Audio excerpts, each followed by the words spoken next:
কৃত্রিম বুদ্ধিমত্তা বা এআই প্রযুক্তির অপব্যবহার করে ভুয়া ও বিকৃত ডিপফেক কন্টেন্ট তৈরি করার বিরুদ্ধে কঠোর হুঁশিয়ারি দিয়েছেন বলিউড অভিনেত্রী মৃণাল ঠাকুর। সুনির্দিষ্ট কোন ঘটনার প্রেক্ষাপটে তিনি এই মন্তব্য করেছেন তা স্পষ্ট না করলেও এটিকে তার পক্ষ থেকে শেষ সতর্কবার্তা বা আলটিমেটাম হিসেবে ধরে নেওয়ার কথা বলেছেন এই তারকা।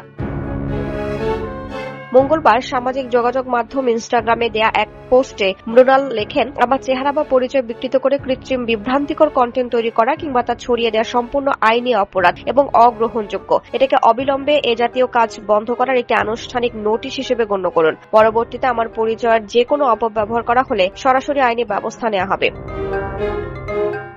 সম্প্রতি এআই এর মাধ্যমে ব্যক্তিত্ব, কণ্ঠ, ছবির অপব্যবহার ঠেকাতে বলিউডের একাধিক তারকা আদালতের শরণাপন্ন হয়েছেন। অক্ষয় কুমার, বরুণ ধাওয়ান, অনিল কাপুর, শিল্পা শেঠি, প্রীতি জিন্তা, কার্তিক আরিয়ান এবং সুনীল শেঠির মতো তারকাদের নাম এই তালিকায় রয়েছে। তারা তাদের ব্যক্তিসত্ত্ব এবং পার্সোনালিটি রাইটস রক্ষার জন্য আইনি লড়াইয়ের পথ বেছে নিয়েছেন। এর আগে গত বছরের ডিসেম্বরে এআই প্রযুক্তি ব্যবহার করে নারীদের নিয়ে অশ্লীল ভিডিও ছড়ানোর ঘটনায় তীব্র প্রতিবাদ জানিয়েছিলেন অভিনেতা রাশমিকা মান্দানা।